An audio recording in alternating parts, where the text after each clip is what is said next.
सभी को राम राम। तो आज हम बालकांड के प्रथम सोपान में सती का दक्ष यज्ञ में जाना इसका श्रवण करेंगे। तो आइए श्रवण करते हैं। दक्ष ने सब मुनियों को बुला लिया और वे बड़ा यज्ञ करने लगे। जो देवता यज्ञ में भाग पाते, दक्ष ने उन सबको आदर सहित निमंत्रण दिया। दक्ष का निमंत्रण पाकर किन्नर, नाग, सिद्ध, गंधर्व और सब देवता अपनी अपनी स्त्रियों के साथ चले। विष्णु, ब्रह्मा और महादेव जी को छोड़कर सभी देवता अपना अपना विमान सजाकर चले। सती जी ने देखा अनेकों प्रकार के सुंदर विमान आकाश में चले जा रहे हैं। देव सुंदरियां मधुर गान कर रही हैं, जिसे सुनकर मुनियों का ध्यान छूट जाता है। सती जी ने विमानों में देवताओं के जाने का कारण पूछा। तब शिव जी ने सब बात बतलाई। पिता की यज्ञ की बात सुनकर सती कुछ प्रसन्न हुई और सोचने लगी कि यदि महादेव जी मुझे आज्ञा दें तो इसी बहाने कुछ दिन पिता के घर हो आऊं, क्योंकि उनके हृदय में पति द्वारा त्यागी जाने का बड़ा भारी दुख था। पर अपना अपराध समझकर वे कुछ न कहती। आखिर सती जी भय, संकोच और प्रेम रस में सनी हुई मनोहर वाणी से बोली। दोहा: पिता भवन उत्सव परम जो प्रभु आयसु होई, तो मैं जाऊं कृपा यतन सादर देखन सोई। भावार्थ: हे प्रभु, मेरे पिता के घर में बहुत बड़ा उत्सव है। यदि आपकी आज्ञा है तो हे कृपा निधान, मैं आदर सहित उसे देखने जाऊं। शिवजी जी ने कहा, तुमने बात तो अच्छी कही, यह मेरे मन को भी पसंद आई, पर उन्होंने न्योता नहीं भेजा, यह अनुचित है। दक्ष ने अपनी सब लड़कियों को बुलाया है, किंतु हमारे बैर के कारण उन्होंने तुमको नहीं बुलाया।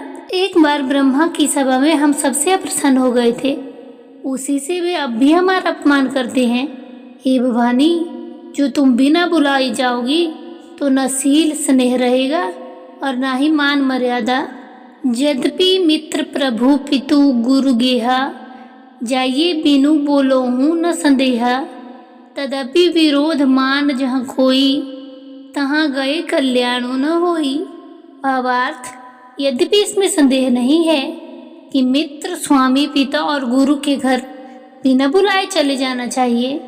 जो भी जहाँ कोई विरोध मानता हो, उसके घर जाने से कल्याण नहीं होता। अर्थात अगर कोई नहीं चाहता कि हम उनके घर जाएं, तो हमें नहीं जाना चाहिए, क्योंकि वहाँ जाने से किसी भी भांति हमारा कल्याण नहीं होता। शिवजी जी ने बहुत प्रकार से समझाया, पर होनहार व सती के हृदय में बोध नहीं हुआ। फिर शिवजी जी ने कहा कि यदि बिना बुलाए जाओगी तो हमारी समझ में अच्छी बात नहीं होगी। शिवजी जी बहुत प्रकार से कहकर देख लिया, किंतु जब सती किसी प्रकार से नहीं रुकी, तब त्रिपुरारी महादेव जी ने अपने मुख्य गणों को साथ देकर उनको विदा कर दिया। भवानी जब पिता दक्ष के घर पहुंची, तब दक्ष के डर के मारे किसी ने भी उनकी आवभगत नहीं की। केवल एक माता भले ही आदर से मिली, बहनें बहुत मुस्कुराती मिली। दक्ष ने तो उनकी कुछ कुशल तक न पूछी। सती जी को देखकर उल्टे उनके सारे अंग जल उठे।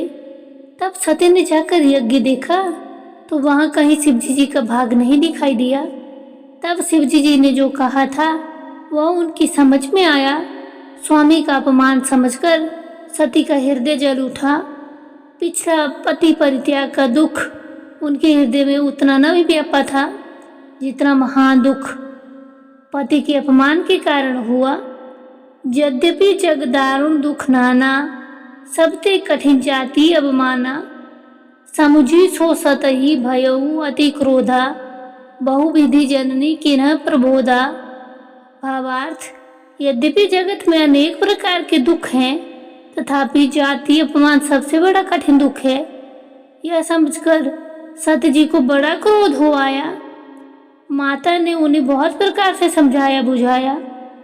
तो इस प्रकार आज की कथा का यहीं पे हम विराम करते हैं।